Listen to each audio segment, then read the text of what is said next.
alam po ninyo, no, the PNR currently, no, is undergoing a major transformation, you know. In fact, the word being thrown around is renaissance. Sinabi yan ng ating mahal na Pangulo during his SONA. Sabi niya, renaissance, no, in the railway sector of the country. Sinabi rin po yan ng ating mahal na kalihim, Secretary Jimmy Bautista, in several interviews na we're undergoing a renaissance. No? Alam po ninyo, matagal na panahon na napapabayaan ang train system dito sa Pilipinas. And really, malala ang trapiko, malala ang congestion na problems natin sa Metro Manila. Andito kasi lahat ng tao dito nagtatrabaho. Kaya lang, ang mode of transportation, maliit ang mga daan, ano? Siksikan sa mga bus, sa mga kotse, sa mga... Nakikita nyo naman, right?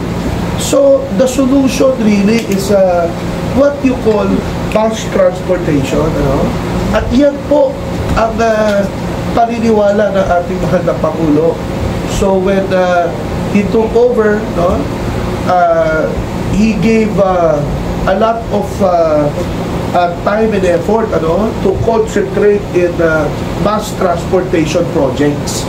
Kaya nga po, yung PNR line, yung NSCR line natin, ano, from Clark, and it goes to Pampanga, Bulacan, Metro Manila, around Metro Manila, sa Laguna, yan po ay priority ng ating pamahalaan.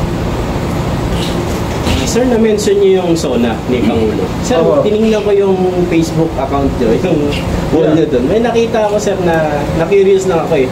Kasi na-caption mo doon, President Bongbong Marcos is the father of the Philippine National Railway System. Sir, share niyo naman sa amin bakit niyo nasabi na father of Philippine National Railway System si Pangulo. Napakagandang question po yan. Sinabi ko na ngayon lamang, ano, pinomodernize, really, at pinagaganda ang trade system sa ating bansa sa panahon ng ating mahal na Pangulo Ferdinand Bongbong Marcos. But on a bigger scale, ano, tingnan po natin at isipin natin, ha? May ginagawa sila sa sa LRT, LRT1, LRT2, no? They're adding new lines. They're modernizing the LRT and they're expanding the LRT, no? Pinalalawak nila ang reach ng LRT. Number 1. Number 2, yung MRT. May mga proposals.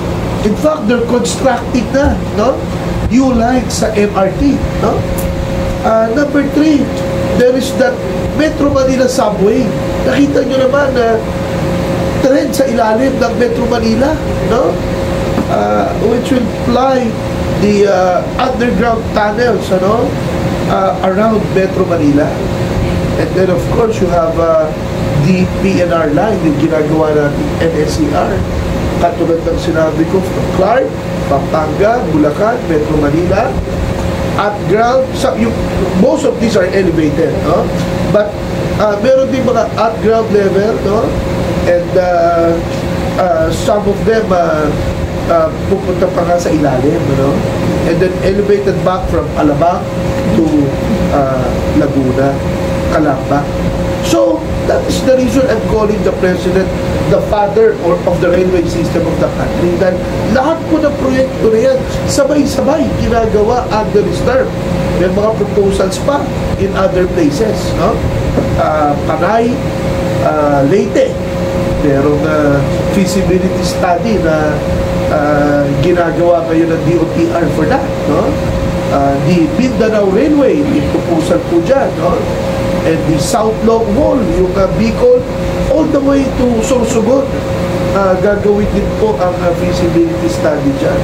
So, bakit po tinawag ko father of the railway system? Years from now, no? Pag ibang henerasyon na ang magbabasa ng history books, no? they will remember President Marcos for his leadership in transforming the Philippines to what it will be today, and that is to upgrade and modernize our railway system. Sir, follow-up question, sir. Sa tingin ko, sir, sa tingin niyo, ano masasabi niyo pag natapos po itong project ng PENA na to? Is this a big game changer sa Pilipinas? Definitely, game changer po yan. Ano? Two things that will happen. Number one, makakatulong po yan sa trapiko sa Metro Manila. Alam naman ninyo, there's a study na daily ang nawawala sa Philippine economy is something to the tune of 4 to 5 billion pesos. No? Yung study po na yan, it was made by JICA, no? Independent study by financial institutions. No? So, makakatulong po kung maiibsa natin ang trapiko. Number one. Number two, makakatulong tayo sa paghihirap ng mga kababayan natin. Abay, madaling araw pa lang, maalis na yan, bumabiyahe, hating gabi nakakauwi. Kung makakatulong tayo maibsa ng paghihirap ng ating mga kababayan, malaking bagay po yan. No? And number three, ito yung game changer. No? Ito yung favorite ko sa lahat. No? It will help in decongesting Metro Manila. No?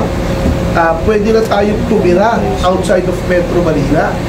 We can live in, the south, or we can live in the north.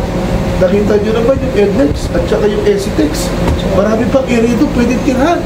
Doon na ngayon, titira mga kababayan natin, sasakay ng tren, papasok ng Maynila, it will cut the travel time by half, no? From one end to the other, ang bilis ng magiging travel niya. It depends on how many stops nahihinto. But ang namin, ang estimate namin, mga 2 hours lang from Clark to Laguna. No? Kung dumaan ka ng EDSA, magmula Clark hanggang Laguna, baka kulang yung 6 na oras. Di ba? Lalo na, pag binamalas-malas ka, umuulan, nagtatraffic ka. No? So, malaking bagay po na ma-decongest natin yung Metro Manila.